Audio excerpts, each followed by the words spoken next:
தேவனே என்னை பாருங்கள், என் பாவங்கள் தம்மை வாங்கிக் கொள்ளுங்கள். தேவனே என்னை பாருங்கள், என் பாவங்கள் தம்மை வாங்கிக் கொள்ளுங்கள்.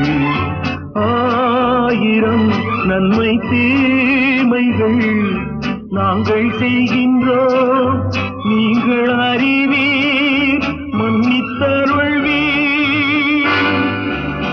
ஓ மை லார்ட், pardon me.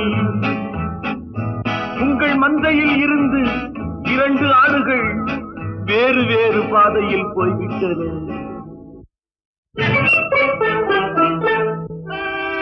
இரண்டும் சந்தித்த போது பேச முடியவில்லையே.